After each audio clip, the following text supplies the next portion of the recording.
तारक मेहता का उल्टा चश्मा एपिसोड नंबर 38-83 तारीख 22 सितंबर। बाघा और नट्टू काका इतना फोर्स करते हैं और प्लीज प्लीज कहते हैं कि जेठालाल सोचने पे मजबूर हो जाते हैं कि बावरी को नौकरी पे रखना कि नहीं रखना, यानी मैनेजर का काम देना कि नहीं देना। जेठालाल मन में सोचते हैं कि यदि बावरी को एक बार नौकरी पे रख लिया तो बाघा और बावरी का दोनों का प्रेमला प्रेमली चालू हो जाएगा और वो सपना देखना चालू करते हैं। जेठालाल सपने में देखते हैं कि म्यूजिक सिस्टम को चालू करके नट्टू काका, बाघा और बावरी तीनों मिलकर डांस करते हैं कस्टमर को दिखाने के लिए कि म्यूजिक सिस्टम कितना अच्छा है। तभी जेठालाल दुकान में पहुंच जाते हैं। नट्टू काका म्यूजिक सिस्टम को बंद कर देते हैं। बाघा कहता है कि आपने ये क्यों बंद किया। नट्टू काका इशारा करके कहते हैं कि पीछे देख सेठ जी आ गए हैं। बाघा जेठा भाई को पूछते हैं कि सेठ जी आप कब आए, और बहुत ही प्यार से पूछता है। जेठा भाई एकदम गुस्से में लाल पीले हो चुके होते हैं। वो इशारा करके बावरी को भी अपने पास बुलाते हैं और बाघा को भी। जेठालाल कस्टमर को इशारा करते हैं 1 मिनट कह के बावरी को पास में बुला के बोलते हैं कि तुम तीनों मिलके ये क्या बेहूदी हरकत कर रहे हो कस्टमर के सामने। तो बाघा कहता है कि हम तो डांस कर रहे थे कस्टमर को म्यूजिक सिस्टम दिखाने के लिए। बावरी कहती है कि कस्टमर को म्यूजिक सिस्टम खरीदना था, इसके लिए उन्होंने कहा कि थोड़ा आवाज तेज करके हमको सुनाओ।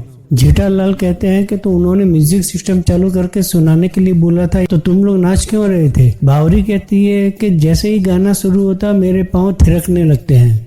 जेठा भाई नट्टू काका पूछते हैं कि आपका क्या प्रॉब्लम है। नट्टू काका कहते हैं मेरे प्रॉब्लम है शशि कपूर जी, कि जैसे ही मैंने शशि कपूर जी का गाना सुनता हूँ तो मेरे हाथ ऐसे लहराने लगते हैं। जेठालाल उनका हाथ पकड़ के सीधा करते और कहते हैं बंद करो ये सभी नाटक। फिर जेठालाल दूसरा सपना देखते हैं कि वो अपने गोडाउन में जाते हैं तो वहाँ पे बाघा और बावरी दोनों एक ही प्लेट में खाना खा रहे होते हैं। जेठालाल कहते हैं कि ये क्या हो रहा है। बावरी कहते हैं कि हम दोनों एक दूसरे को खाना खिला रहे हैं। जेठा भाई कहते हैं कि ये सभी धंधा दुकान में नहीं चलेगा। बावरी कहती है ये दुकान नहीं, ये गोडाउन है और ये हमारा लंच टाइम है, हम एक दूसरे को खाना खिला रहे हैं, इट्स ए मी टाइम। बाघा इशारे में हाँ कहता है। गुस्से में जेठा भाई सपना देखते हैं और सपने से बाहर आके भी उनका चेहरा नक्शा बदलता रहता है। बाघा कहता है सेठ जी कहाँ खो गए आप। बावरी कहती है ज्यादा मत सोचिए, मैं आपके दुकान की एसेट बन के दिखाऊंगी। जेठा भाई कहते हैं कैसेट, कौन सी कैसेट बन के दिखाएगी। नट्टू काका कहते हैं कि ये कैसेट नहीं बोल रही है, एसेट बोल रही है। जो वर्कर कंपनी के लिए अच्छा काम करती है और मन लगा के काम करती है तो कंपनी उसे एसेट के नाम से बुलाती है। जेठा भाई मन में सोचते हैं कि ये तो दोनों हाथ धो के पीछे पड़ गए, अभी इसको मना कैसे करूं। फिर उनके दिमाग में आता है कि मैं क्यों नहीं मेहता साहब से बात कर लूं। जेठा भाई कहते हैं हाँ मैं 1 मिनट में आता हूँ, ये कह के वो निकल जाते हैं। बावरी उनको देखती रहती है और फिर पूछती है कि ये सेठ जी कहाँ गए। बाघा कहता है कि मुझे मालूम है, वो गोडाउन में गए हैं फायर ब्रिगेड को फोन करने के लिए। बावरी कहती है कहाँ आग लगी है, कहाँ लगी आग। बाघा कहता है आग बुझाने वाले फायर ब्रिगेड को नहीं, उनके दोस्त है मेहता साहब जिन्हें वो फायर ब्रिगेड कहते हैं, उनसे बात करने गए हैं। जेठालाल मेहता साहब को फोन करते हैं और कहते हैं कि जल्दी फोन उठाइए, मैं भंवर में फंस गया हूँ। मेहता साहब फोन उठाते हैं और कहते हैं हाँ जेठालाल बोलो, क्या अभी क्या हुआ। जेठा भाई कहते हैं कि वो बावरी आई है मैनेजर का ड्रेस पहन के। मेहता साहब कहते हैं क्यों। जेठा भाई कहते हैं वो कहती है मैंने मार्केट में सुना है कि आप मैनेजर के लिए किसी को खोज रहे, तो वो मैनेजर बनने के लिए आई है। मेहता साहब कहते हैं कि ये तो अच्छी बात है, घर की बात है। बावरी यदि काम करना चाहती है तो अच्छी बात है, और लड़कियां तो हमेशा काम के लिए सिंसियर होती है। जेठा भाई कहते हैं सिंसी क्या।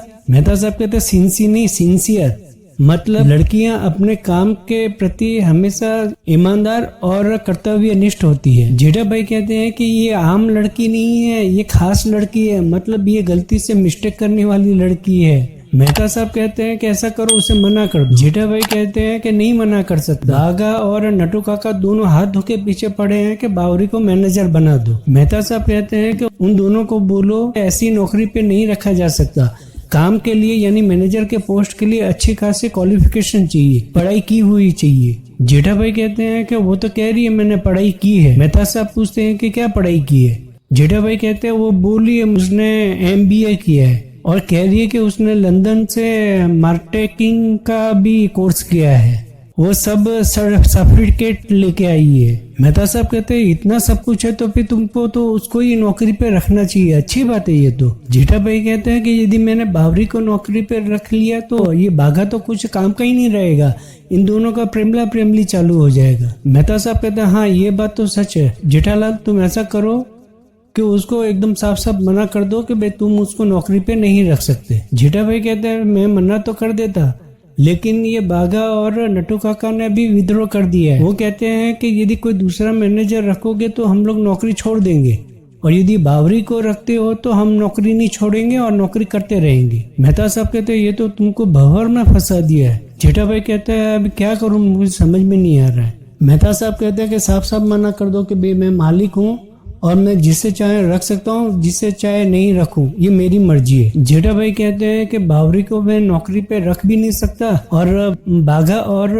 नटू काका के रवैये के हिसाब से उसको मना भी नहीं कर सकता। मेहता साहब कहते हैं एक आइडिया है, तुम उसको पूछो कि उसे इलेक्ट्रॉनिक के बारे में कुछ आइडिया है क्या। जेठा भाई कहते हैं उसके पास से कहाँ से अनुभव होगा, इसके पूरे परिवार में तो सभी करोड़पति है, कोई नौकरी नहीं करता है। मेहता साहब कहते हैं कि या तो फिर ऐसा कह दो कि भाई मुझे जो चाहिए वो मैनेजर को अनुभव होना चाहिए इलेक्ट्रॉनिक के बारे में। तो जेठा भाई कहता है कि मैंने बोला, तो कहती है कि हर कोई ऐसा कहेगा कि अनुभव वाला ही इंसान चाहिए, तो नए लोगों को अनुभव कहाँ से आएगा। मेहता साहब कहते हैं हाँ ये बात भी तो सही है, एक और आइडिया है जेठालाल। जेठा भाई कहता है हाँ बोलिए ना।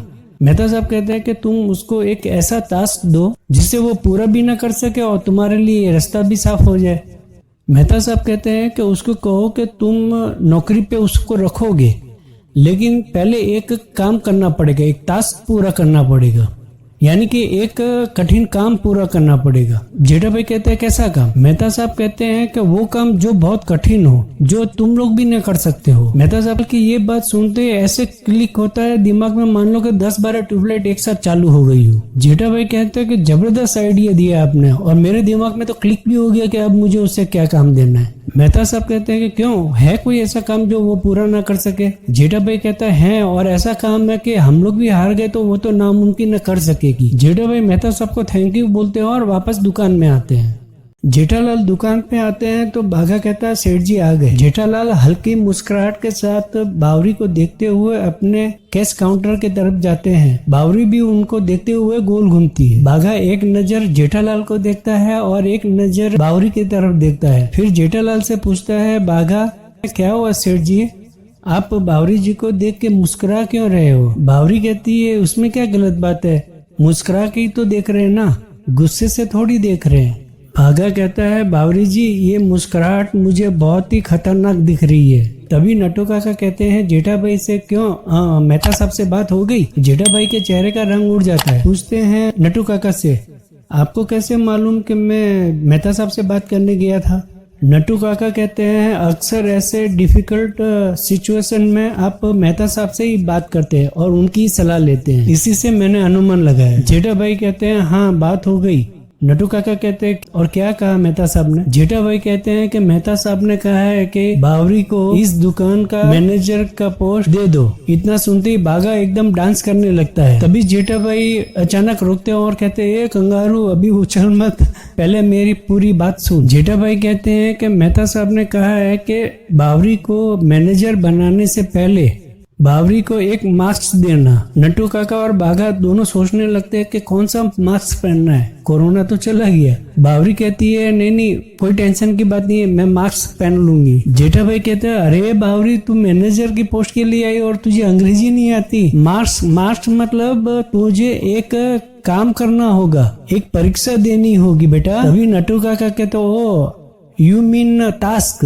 जेठालाल कहते हैं कि गोल्ड मेडल पाने के लिए बड़े बड़े कठिनाइयों से गुजरना पड़ता है, परीक्षा देनी पड़ती है, वैसे ही तुम्हें मैनेजर के पोस्ट के लिए एक काम करना होगा। जैसे गोल्ड मेडल पाने के लिए खिलाड़ियों को कितनी परीक्षा देनी होती है, उसी तरह बावरी को भी मैनेजर की पोस्ट लेने के लिए एक कठिन परीक्षा देनी होगी। बावरी कहती है हाँ सेठ जी मैं तैयार। बाघा कहता है 1 मिनट रुकिए, पहले जान तो लीजिए क्या परीक्षा देनी है। जेठालाल कहते हैं यदि तुम गड़ा इलेक्ट्रॉनिक में मैनेजर का काम करना चाहती हो, धनराज सेठ के यहाँ अपना जो पेमेंट 6 लाख अटका हुआ है उसे 24 घंटे के अंदर लाना होगा।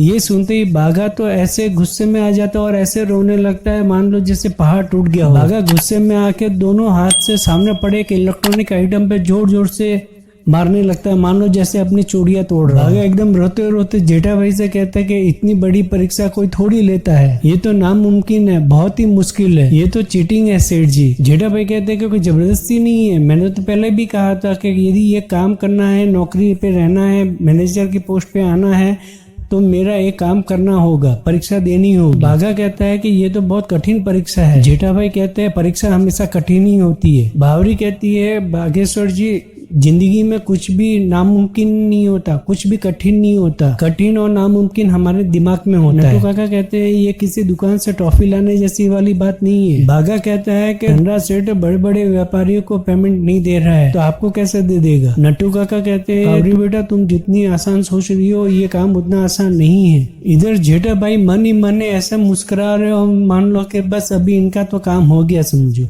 बावरी को काम पे रखने के लिए सीधे सीधे ना बोलने की अब जरूरत नहीं है। बाघा कहता है कि जो पेमेंट हम नहीं ला सके वो बेचारी बावरी जी कैसे लेके आई। जेठा भाई कहते हैं तो बेटा इसी को तो परीक्षा कहते हैं। जेठालाल बावरी से पूछते हैं बोल बावरी बेटा तुझे मंजूर है ये सभी।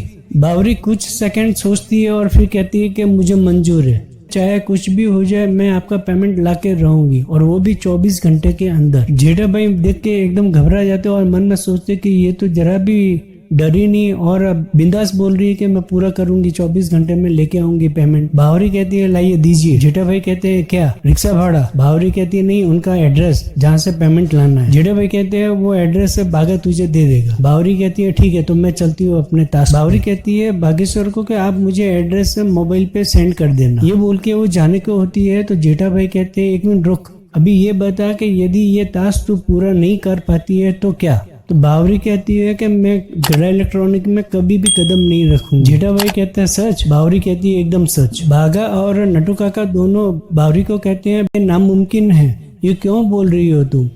बावरी कहती है कि मुझे यकीन है, मुझे विश्वास है कि मैं 24 घंटे के अंदर ये पेमेंट लेके आऊंगी। जेठा भाई के चेहरे से रंग उड़ जाता है और वो कहते हैं बावरी से यदि तुम 24 घंटे में पेमेंट नहीं लेके आती हो और तुम इस दुकान में कभी कदम नहीं रखोगी और तुम्हारा समय समाप्त होगा कल इसी समय। तो बावरी पूछती है कि अभी कितने बजे हैं। नट्टू काका कहते हैं दोपहर के 2 बजे हैं। बावरी कहती है बाघा से क्या मैं अब निकलती हूँ लेकिन मुझे मोबाइल पे आप डीडी भेज देना। बाघा कहता है कौन सा डीडी। बावरी कहती है डिटेल ऑफ धनराज। मन ही मन में जेठालाल ये सोचते हैं कि यदि ये लेके आ गई पेमेंट तो फिर ये सोचते हैं वो फोन निकालते हैं और फोन करते हैं मेहता साहब। जेठालाल कहते हैं कि मैंने तो उसको टास्क दिया था, मैं तो सोचा था कि वो तो मना कर दी लेकिन वो तो खुशी खुशी मान गई और वो निकल भी गई टास्क पूरा करने के लिए। मेहता साहब कहते हैं कि क्या काम दिया उसको। जेठालाल बोलते हैं कि मैंने उसको धनराज सेठ के यहाँ से जो 6 लाख मेरा बाकी था पेमेंट का वो लाने के लिए बोला, वो भी 24 घंटे में। मेहता साहब कहते हैं कि ये तो बहुत मुश्किल काम दे दिया तुमने उसको। जेठा भाई कहते हैं हाँ फिर भी वो तैयार हो गई और निकल भी गई। मेहता साहब कहते हैं तो इसमें तकलीफ क्या है। जेठा भाई कहते हैं कि यदि लेके आ गए तो उसको नौकरी पे रखना पड़ेगा। मेहता साहब कहते हैं ठीक है अभी जो हो गया सो हो गया, अभी तुम कल तक के लिए इंतजार करो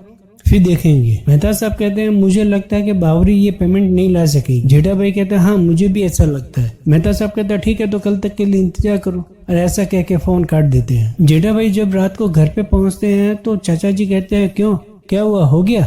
जेठा भाई कहते हैं क्या। चाचा जी कहते हैं और तू मैनेजर रखने वाला था ना क्या उसका हो गया। जेठा भाई कहते हैं नहीं अभी रखा तो नहीं है लेकिन वो बावरी आई थी मैनेजर बनने के लिए। चाचा जी कहते हैं अच्छा वो अपनी बाघा वाली बावरी, तो तूने उसको काम पे रखा है। जेठा भाई कहते हैं मैंने उसको काम दिया है। चंपक चाचा कहते हैं बिना काम पे रखे ही तूने उसको काम दे दिया। तो साफ साफ बोलना क्या बोल रहा है भाई। जेठा भाई कहते हैं मैंने उसको एक कठिन काम दिया है, परीक्षा लेने के लिए उसको एक काम दिया है, यदि वो पूरा कर लेती है तो मुझे उसको काम पे रखना पड़ेगा। चंपक चाचा कहते हैं तू क्या चाहता है कि उसको काम पे नहीं रखना है। जेठा भाई कहते हैं नहीं ऐसी बात नहीं है, वो लड़की है इसे मिस्टेक करने वाली लड़की है, फिर उसके कारण यदि बाघा का भी काम में मन नहीं लगा तो भी तकलीफ है ना। चंपक चाचा कहते हैं ऐसे तूने क्या काम दिया है बावरी को। जेठा भाई कहते हैं कि एक अपना धनराज सेठ करके पार्टी है जिसके पास अपना 6 लाख का पेमेंट बाकी है, बहुत दिन से वो दे नहीं रहा है और ऐसा करके जेठा भाई पूरी कहानी नहीं सुनाते हैं। ये सुनते ही चंपक चाचा कहते हैं अरे तूने तो बहुत ही कठिन काम दे दिया उसको।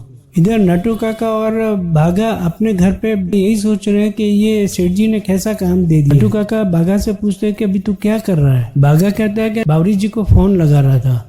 नटू काका कहता है इतनी रात को तुझे उससे क्या काम है। बाघा कहता है कि मैं ये पूछना चाहता हूँ उससे कि इतनी बड़ी ताश उसको लेने की जरूरत क्या थी। नटू काका कहते हैं कि उसने तो बिना सोचे समझे गर्म घी हाथ में ले लिया है, ना तो वो खा सकती है ना उसे फेंक सकती है।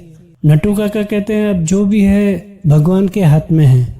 और बाघा अंबिका देवी के सामने हाथ जोड़ के प्रार्थना करता है कि कल बावरी जी की ये परीक्षा सफल करवा देना माँ। यदि वो ये परीक्षा में फेल हो गए तो मैनेजर नहीं बन पाएंगे। कल का सूरज बावरी जी के लिए सफलता का पैगाम लेके आए, ऐसा आशीर्वाद देना माँ। और ये वीडियो होता है यहीं पे खत्म। अपडेट रहने के लिए मेरे इस चैनल को लाइक करें, शेयर करें और यदि आप नए हैं तो प्लीज सब्सक्राइब करें और बेल आइकन बटन को क्लिक करें और पाए सबसे पहले नोटिफिकेशन। धन्यवाद।